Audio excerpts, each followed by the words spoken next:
C'est vous-même qui dites que le Sénégal est une république. Or, le mot république est un mot composé de deux termes de la langue latine. Et il y a le terme res qui veut dire une chose, et puis il y a le terme publica qui veut dire public. Oui, la République est une chose publique. Or, votre serviteur fait partie du public, oui ou non? Donc, quand quelqu'un dit qu'il est président de la République, par définition, il accepte que le public le critique, puisqu'il gère la chose du public.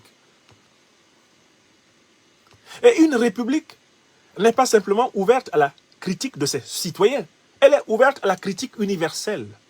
Car la République dit aussi et pratique aussi du droit international. Oui ou non? Vous connaissez une République qui ne fait pas de droit international? Donc les non-nationaux sont concernés par la politique républicaine.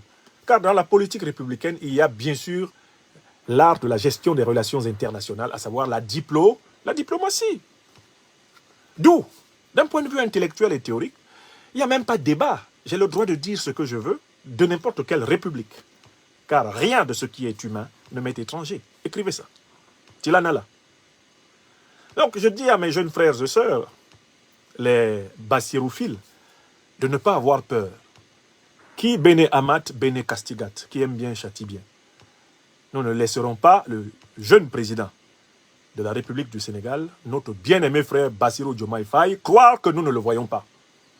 Nous ne le laisserons pas prendre un mauvais pli. Et croire que, eh bien, l'opinion africaine, et notamment panafricaniste de gauche à laquelle il prétend appartenir, lui que son propre père a présenté comme un nouveau Sankara, un nouveau Nkrumah, un nouveau Lumumba, qu'il ne croit pas qu'il va s'en sortir à si peu de frais. Il a des comptes à rendre au bloc panafricaniste de gauche tant qu'il prétend y appartenir. Le jour où Bassirou Diomaye Faye nous dit qu'il n'est plus panafricaniste, il n'y a pas de problème, on va donc le critiquer comme étant un anti-panafricaniste ou un non-panafricaniste. Mais à partir du moment où il dit qu'il est panafricaniste, il se donne une étiquette politique continentale et à ce moment-là, tous les penseurs du continent ont même la légitimité supplémentaire à le critiquer. Panafricaniste ne peut pas se dire d'un dirigeant qui ne fait que la politique nationale et qui ne peut être critiqué que par ses nationaux. Panafricaniste est un concept qui transcende les frontières héritées du colonialisme. Écrivez ça. Il faut que la science parle. Il faut que les Africains aiment la vérité. On ne peut pas être panafricaniste et ne pas être internationaliste. Et quand on dit qu'on est panafricaniste de gauche, on est internationaliste révolutionnaire. Écrivez ça aussi. Donc, mes frères et sœurs sénégalais, partisans de mon frère bien-aimé Bassirou Diomaye Faye, arrêtez d'humilier le panafricanisme. On ne peut pas revendiquer l'interdiction de critiquer le président sénégalais au nom du panafricanisme. Voilà, ça s'appelle un soleil glacé. C'est un oxymoron. Un panafricaniste qui interdirait à d'autres Africains de critiquer ses dirigeants nationaux n'est plus panafricaniste. C'est un africaniste en panne. Ce n'est plus un panafricaniste, c'est un africaniste en panne. Ce n'est pas la même chose. Et je vois qu'un certain nombre de partisans de mon frère Bassirou sont en train d'être des africanistes en panne. C'est-à-dire, en fait, ils sont en train de rejoindre l'idéologie néocolonialiste des africanistes parisiens, ceux qui connaissent le bien de chaque pays africain, surtout en les divisant bien, en les opposant les uns aux autres. Là, ça va très bien. Les africanistes parisiens, spécialistes de l'art de diviser pour mieux régner. Ah non, va t'occuper de ton vieux dictateur du Cameroun, il est là depuis 42 ans. Mais le premier dictateur du Cameroun, ça tombe chez vous au Sénégal. Au cimetière de Dakar Yoff. Allez bien, vous allez voir la tombe. Amadou Ahidjo, il est enterré au Sénégal. Prenez donc son corps, allez déposer ça au Cameroun. Depuis 1987 par là, ou 89, qu'il est mort, il a été enterré où? Vous avez les preuves. Au Sénégal, on n'a pas jugé un ancien président tchadien. Je pose la question à mes jeunes frères, les bassirouophiles radicaux. Ah, il ne faut pas critiquer notre président Bassirou. L'autre jour même, quand je passais à la frontière entre la France et l'Angleterre, j'ai rencontré un de mes jeunes frères sénégalais qui m'aime beaucoup parce qu'il suit mes conférences sur les réseaux sociaux. Il est venu me dire que, grand prof, pardon, laissez un peu le jeune président Bassirou qu'il s'installe. Vous avez frappé fort. Je dis, petit, Tout se passe comme si vous aviez oublié que vous avez souffert. Mais de quoi avez-vous souffert au Sénégal? Mais vous avez souffert des négligences du peuple sénégalais envers Macky Sall. Quand Macky Sall avait commencé, on disait qu'il faut le laisser. Il va mieux faire après. Ça commence petit, vous acceptez petit, ça grossit. Vous acceptez gros, ça grassit. Vous acceptez gras, ça se mastodontise. Et ça vous achève. Ça devient énorme. Petit à petit, l'oiseau fait son nid. Petit à petit, l'oiseau fait son nid. Petit à petit, la méchanceté fait son nid. Oh. Petit à petit, la méchanceté fait son nid. Petit à petit, la trahison fait son nid. Petit à petit, la trahison fait son nid. Écrivez ça. Tilanala. Maintenant, l'actualité sénégalaise, c'est que il y a un rapprochement entre le président Bassirou Diomaye Faye et le président rwandais Paul Kagame. Premièrement, il ne s'agit pas ici de dire qu'il ne doit pas y avoir des relations diplomatiques entre le Sénégal et le Rwanda. J'ai déjà toujours rappelé cela. Quand je commence à traiter de questions diplomatiques, je rappelle le droit, la légitimité et la normalité des relations diplomatiques. Même entre des pays ennemis, c'est important qu'il y ait des relations diplomatiques. Je ne conteste pas le droit du Rwanda et du Sénégal d'avoir des relations diplomatiques. Ce n'est jamais ça ma critique. Mais, puisque le président Bassirou Diomaye Faye nous a dit qu'idéologiquement, il est un panafricaniste de gauche, je voudrais me poser la question de savoir quelles précautions il prend quand il commence à coopérer avec le président rwandais, dont on sait qu'il a vocation à briser toutes les poches panafricanistes révolutionnaires du continent africain afin de favoriser l'installation et la domination de l'impérialisme occidental. Paul Kagame, dont tout le travail dans les Grands Lacs, et notamment en République démocratique du Congo, consiste à saboter ce moteur potentiel du continent africain qu'est la République démocratique du Congo, afin que l'or, le cobalt, le lithium, le manganèse de ces pays continuent à être pillés en faveur des multinationales de l'impérialisme occidental. Paul Kagame, qui s'est spécialisé dans la sous-traitance de son armée, sur des théâtres de guerre où il y a toujours d'abord en avance des djihadistes qui arrivent. Je recommence. Paul Kagame envoie souvent son armée toujours là où il y a d'abord des terroristes djihadistes qui arrivent. Mais qui sont les djihadistes? Ce sont des mercenaires de l'impérialisme occidental. Ce ne sont pas des gens qui viennent pour des raisons religieuses. Ce sont des organisations terroristes qui sont financées pour fragiliser les États afin que ceux-ci acceptent les conditions de coopération économique, politique et culturelle dictées par les grandes puissances occidentales. Maintenant que vous le savez, voici le modèle de Kagame. Un pays est déstabilisé grâce aux troupes terroristes financées par ses patrons, anglo-américains et européens. Une fois que ce pays est fragilisé, Kagame prend son avion et vient proposer à ce pays son assistance militaire. Il y est encouragé par ses maîtres anglo-américains et européens. Une fois que ce pays accepte son assistance militaire, Kagame vient et s'installe avec son armée. Et ils apportent un service minimal à la lutte contre le terrorisme. C'est-à-dire un service qui fasse que jamais le terrorisme ne disparaisse complètement. Jamais le terrorisme ne doit disparaître complètement. Je vous fais remarquer que partout où les troupes rwandaises se sont installées, le terrorisme n'a jamais complètement disparu. Pourquoi le terrorisme ne disparaît-il pas complètement? Mais parce qu'elles ne viennent pas mettre fin entièrement au terrorisme. Elles viennent le faire reculer, mais en le faisant reculer, elles lui permettent de durer. Reculer, ce n'est pas disparaître. Donc, et c'est exactement la stratégie qu'ont adoptée les forces de l'OTAN. Quand elles ont prétendu en Afrique qu'elles s'investissent dans l'antiterrorisme. Tout le monde a vu que l'antiterrorisme de l'OTAN consiste à donner l'impression de faire reculer le terrorisme. Mais en fait, plus l'OTAN s'est installée en Afrique, mieux le terrorisme s'est porté. Le terrorisme qui était cantonné aux frontières nord du continent africain a progressivement dégringolé vers le sud de l'Afrique. Et Kagame a pu aller se faire de l'argent au Mozambique. Le Mozambique, c'est l'Afrique australe, c'est l'Afrique du Sud.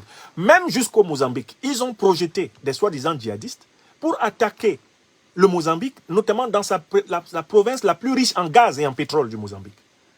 Celle qui est exploitée par Total, celle que les Américains, les Britanniques, les Français pompent à volonté. Il a fallu qu'ils y envoient une État mozambicain à vendre son gaz et son pétrole moins cher. Et puis, bien sûr, Kagame a couru là-bas avec un bataillon de Rwandais, soi-disant pour aider à la sécurité. pour aider à la sécurité. Vous voyez ce que Kagame fait en République démocratique du Congo? Il est responsable principal. Il est le principal responsable de la déflagration congolaise. Tshisekedi est son adjoint. Car les deux savent que l'instabilité du Congo est une condition pour qu'eux, ils restent au pouvoir. Au Mozambique, il vit de ça. Il traverse, il vient au Bénin. Depuis qu'il est venu au Bénin, le Bénin est attaqué militairement. Juste avant qu'il ne vienne au Bénin, le Bénin est déjà attaqué. Donc on organise des attaques terroristes contre le Bénin pour que Talon, tremblant sur ses jarrets rassis, que Talon, fréluquet, fasse venir, bien sûr, le sous-traitant des armées anglo-américaines, des armées otaniennes Kagame. Je repars au Sénégal. Lorsque Bassirou Diomaye Faye se lève et commence à faire ami-ami avec ce monsieur, est-ce qu'il se rend compte que la condition pour que Kagame prospère avec un pays, c'est souvent que ce pays entre dans la boucle de la déstabilisation? Seriez-vous étonné que dans les prochains mois, les prochaines semaines, le Sénégal connaisse des événements terroristes? Parce que le couple de l'exécutif sénégalais, composé par Diomaye et par Sonko, donne l'impression de vouloir jouer entre les deux blocs. Diomaye est chargé de flatter la CEDEAO, Sonko est chargé de flatter l'AES. Mais ça énerve les impérialistes occidentaux. Les gens de l'OTAN n'aiment pas ça. Et puis personne n'aime ça. Donc en fait, ce qu'ils sont en train de faire, cette politique de « on est avec tout le monde », cette politique qui n'est donc pas une diplomatie panafricaniste de gauche, qui ne privilégie pas le panafricanisme de gauche. S'ils étaient dans une diplomatie privilégiant le panafricanisme de gauche, ils donneraient priorité aux relations avec l'AES. L'AES qui est dans une dynamique révolutionnaire. Ce serait là leur priorité. Et les autres seraient des relations accessoires. Pas des non-relations, mais accessoires. Mais ils donnent l'impression de vouloir faire de l'équilibre entre les deux. Or, quand vous voulez faire ça, les Occidentaux vous envoient les terroristes.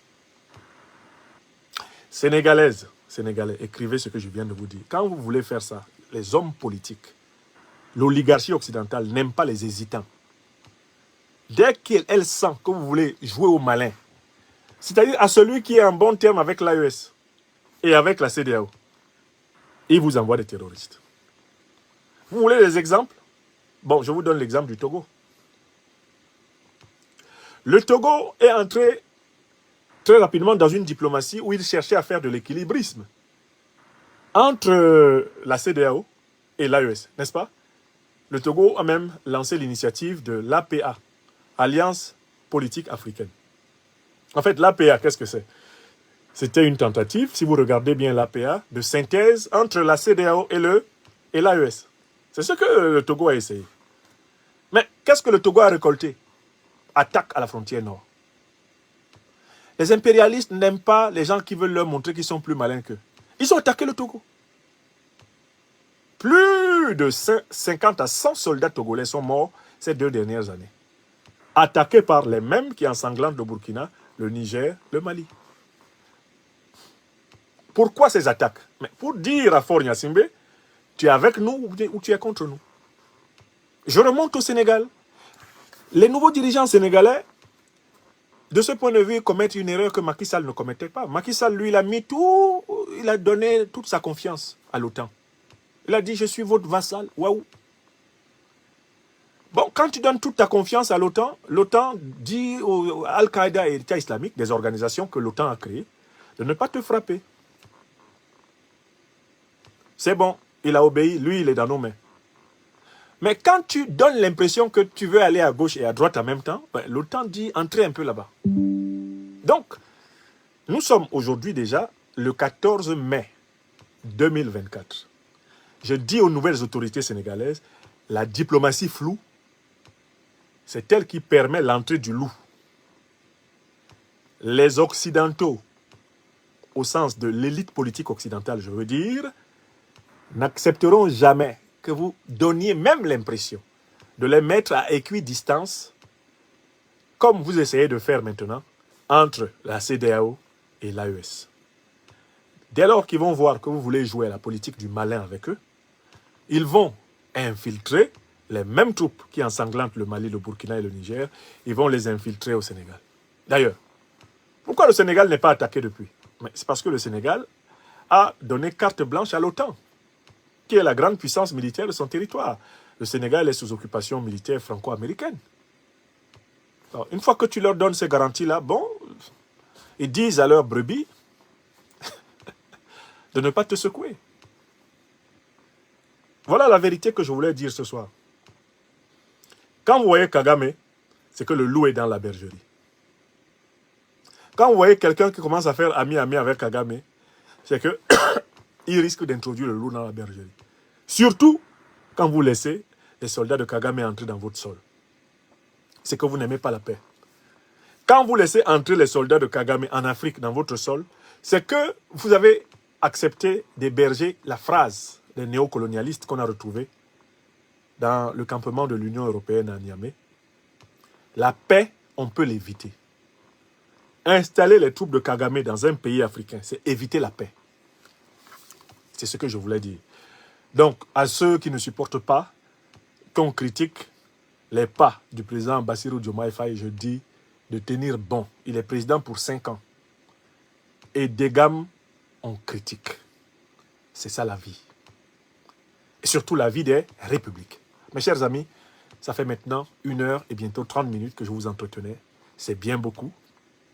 Mais je vous le devais. Les nouvelles de mon périple périlleux en Angleterre, les nouvelles du conflit nigéro-béninois, et je salue ici la grandeur des autorités nigériennes, le président Abdourahmane Tchani, le premier ministre Ali Mahaman Zeyn et leurs collègues du CNSP. C'est du grand travail. Et je suis fier du courage des Nigériens.